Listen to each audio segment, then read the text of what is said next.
At some point, if you watch these patterns long enough, you realize that money itself is not the real problem. The real problem is how people are trained to think about money from a very early age. Most people are never taught to see money as a tool that moves through time.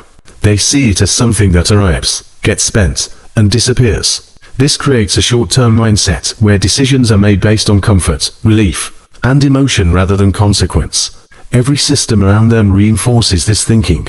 Advertising tells them they deserve more right now. Credit makes future money feel like present money. Subscriptions hide real costs behind small monthly numbers. Convenience removes friction so decisions happen without thought. Over time, this environment trains people to optimize for today at the expense of tomorrow. This is why two people with the same income can end up in completely different financial realities. One slowly builds options, the other slowly builds obligations. Neither feels dramatic in the moment. Both feel normal. That is the danger. The most destructive financial habits rarely feel destructive while they are happening. They feel reasonable. They feel justified. They feel earned. But every payment you commit to is a promise you make to your future self. And most people make those promises without ever asking if their future self can afford them. The true cost of a purchase is never the price on the receipt. The true cost is what that money could have become if it had been given time. This is the concept almost nobody internalizes. When you spend money, you are not just losing dollars. You are losing the growth those dollars could have produced. That coffee is not $5. It is $5 plus decades of potential compounding. That new car is not a monthly payment. It is a future portfolio that will never exist. This is why wealthy thinking feels uncomfortable at first. It forces you to confront trade-offs you would rather ignore. It forces you to accept that every choice closes some doors while opening others. Poor thinking avoids this discomfort by focusing only on the present moment. Wealthy thinking embraces discomfort early to avoid pain later. The shift happens when you stop asking how much something costs and start asking how long it will cost you. Time is the real currency, not money. Money can be earned again. Time cannot. Every dollar spent unnecessarily is time that must be traded away in the future to replace it. This is why discipline matters more than motivation. Motivation is emotional and temporary. Discipline is structural and repeatable. You do not build wealth by making one perfect decision. You build it by making slightly better decisions consistently, even when no one is watching and nothing exciting is happening. The people who eventually win with money are not the ones who avoid every mistake. They are the ones who stop repeating the same mistakes year after year. Progress begins when awareness turns into behavior change, and behavior change turns into systems. Systems remove emotion from decisions. Automatic investing, intentional spending, delayed gratification, and clear priorities create a framework where good decisions happen by default. This is why the idea of cutting everything at once rarely works. It creates resistance. The real shift happens when you remove just one leak, one subscription, one habit, one unnecessary payment. That single change creates margin. Margin creates breathing room. Breathing room creates clarity. And clarity changes how you see everything else. Once you experience even a small amount of financial control, your relationship with money changes permanently. You stop chasing relief and start chasing stability. You stop reacting and start planning. You stop asking what you want right now and start asking what kind of life you want later. The gap between financial struggle and financial stability is rarely dramatic. It is usually a quiet accumulation of better choices made consistently over time. No one sees it happening. There are no fireworks. Just fewer emergencies, less stress, more options, and eventually, freedom.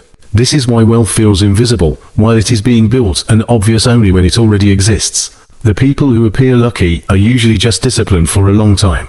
The people who appear stuck are usually repeating the same small decisions without realizing their long-term cost. Every dollar you touch is a vote for the future you are building. You cast that vote whether you think about it or not. The only difference between those who win with money and those who don't is that one group learns to vote intentionally, and that choice is available to anyone, at any income level, starting with the very next decision they make. Most people grow up believing that many problems are caused by low income, bad luck, or a system that works against them. But for the vast majority of people, financial struggle is not created by one big disaster. It is created by hundreds of small decisions that feel harmless in the moment, You can walk into almost any store, gas station, mall, or parking lot in America and see the same silent pattern playing out. People who are exhausted from working long hours, people who feel like they are constantly behind, standing in line buying things that quietly drain their future. Not because they are irresponsible, not because they are ignorant, but because these habits are normalized, encouraged, and even marketed as rewards for surviving another hard day. Money rarely disappears in dramatic ways. It leaks out slowly, quietly, through purchases that feel justified, deserved, and temporary, until years pass and nothing seems to change. This is how financial stagnation is built, not overnight, but over decades. The first trap almost everyone falls into is the belief that progress must look impressive on the outside. This is where the obsession with brand new cars begins. A new car feels like proof that life is moving forward. It feels like status, stability, success, and validation all wrapped into one purchase. Someone finally gets a steady job, maybe their first decent paycheck, and the instinctive move is to upgrade their transportation as a symbol of having made it. What rarely gets considered is that a new car is not a reward. It is one of the fastest ways to convert income into loss. The moment a new car leaves the dealership, its value collapses, and that loss is permanent. The owner continues paying full price for something that is worth less and less every single month. Interest quietly stacks on top, stretching the cost even further into the future. The tragedy is not the car itself, it is the opportunity cost. The money that disappears into depreciation and interest could have been working, growing, compounding, building options instead of obligations. People who understand money don't chase appearances, they chase leverage. They buy time-tested vehicles after depreciation has already done its damage, and let their money work elsewhere. The second trap feeds directly off emotional fatigue, and that is the law of luck-based wealth, like lottery tickets, scratch-offs, and gambling-style fantasies. When life feels heavy and the road ahead looks endless, the idea of a sudden escape becomes incredibly tempting. A few dollars for a chance to rewrite everything feels harmless, even hopeful. But mathematically, these systems are designed to extract money, not create it. Over time, consistent spending on false hope quietly drains resources that could have grown with certainty. Elsewhere, luck feels exciting, discipline feels boring. But boredom is often where real progress lives. The third trap appears when pressure peaks and options feel limited. Payday loans and cash advances present themselves as relief, but they operate as traps. High fees and short repayment windows ensure that stress doesn't end, it compounds. What starts as a temporary fix becomes a cycle of borrowing, just to survive the consequences of the last loan. The damage isn't just financial, it's psychological. Constant urgency rewires decision-making, keeping people reactive instead of strategic. True stability is not built by escaping emergencies. It's built by slowly removing the conditions that create them. Even small emergency buffers can break this cycle, but the system profits when people never get the chance to build one. These first traps all share one trait. They offer emotional relief today in exchange for financial pain tomorrow. And tomorrow always arrives quietly. What makes these financial traps so powerful is not that they are extreme or dramatic, but that they are boring, familiar, and socially accepted. Nobody warns you about them because almost everyone around you is doing the same thing, reinforcing the illusion that this is just how life works. One of the most underestimated wealth killers hides behind the word affordable. Rent-to-own furniture, electronics, and appliances are marketed as solutions for people who don't have much, but in reality, they are engineered to extract the maximum amount of money from the minimum amount of income. The monthly payments are intentionally small enough to feel manageable, which prevents people from ever calculating the total cost. Over time, a basic couch, a refrigerator, or a television ends up costing 3 or 4 times its actual value.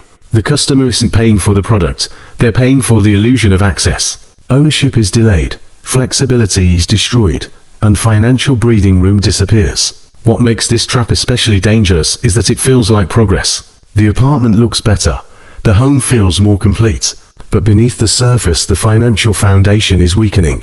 People confuse comfort with stability, not realizing that stability comes from control, not appearances. Control comes from owning what you buy outright, even if it means starting smaller and upgrading later. Another quiet drain on financial progress comes from extended warranties. protection plans, and insurance on minor items. These purchases feel responsible, even mature, because they promise safety, but statistically, they are one of the most profitable add-ons for retailers precisely because they are rarely needed. Most products fail quickly or last far longer than expected, leaving the buyer having paid for peace of mind that never actually delivered value. Meanwhile, that money is gone forever. True financial resilience does not come from insuring every small risk. It comes from building reserves that allow you to absorb minor shocks without panic. Insurance should exist to protect against catastrophic loss, not to eliminate every inconvenience. The next trap is one of the most normalized forms of financial leakage: subscription overload. Streaming services, premium cable packages, app subscriptions, digital memberships, cloud storage plans, fitness apps, music services, and bundled deals that promise unlimited choice. Individually, they feel insignificant. Together, they quietly lock people into hundreds or thousands of dollars per year in recurring expenses. What makes subscriptions dangerous is that they operate in the background. They don't demand attention. They don't feel painful. They simply drain money month after month, often for services that are barely used. The human brain adapts quickly, which means people stop questioning charges that feel familiar. This creates a situation where money leaves the account without any conscious decision being made. Financial awareness dies in automation. People justify these costs by saying they deserve entertainment or convenience after working hard, and they're not wrong to want enjoyment. But comfort purchased at the expense of long-term security is a trade most people don't realize they're making. Entertainment should be intentional, not unlimited by default. Then there is the most invisible trap of all: convenience spending. Fast food, drive-through coffee, gas station snacks, impulse purchases made simply because they are easy. These transactions are small enough to escape guilt, but frequent enough to create serious damage. A few dollars here and there feels irrelevant until it's added up across months and years. Convenience is marketed as saving time, but in reality, it often costs future freedom. Every time someone chooses speed over intention, they pay a premium, not just in money, but in health, energy, and long-term options. This trap is especially powerful because it operates on autopilot. Decisions are made without thought, habits form without awareness, and money disappears without resistance. The deeper problem behind all of these patterns is not spending itself, but the lack of friction. When spending is easy, painless, and normalized, it becomes invisible. And what is invisible cannot be controlled. Wealthy individuals don't necessarily earn dramatically more in the beginning. What they do differently is create friction. They slow decisions down. They force themselves to think in totals instead of monthly payments, long-term costs instead of short-term feelings. They understand that every dollar has potential energy, and once it's spent, that energy is gone forever. Most people are not poor because they lack intelligence or opportunity. They are poor because their financial environment is designed to extract money faster than they can notice it leaving. Systems are built to encourage spending now and forgetting later. Breaking out of this cycle requires awareness before discipline, and discipline before results. No single decision changes everything, but repeated awareness changes how decisions are made. Once you begin to see these traps clearly, they lose much of their power, because the brain can no longer pretend they are harmless. The moment you understand the true cost of convenience, comfort, and false security, you begin to question choices that once felt automatic, and that questioning is where real change begins.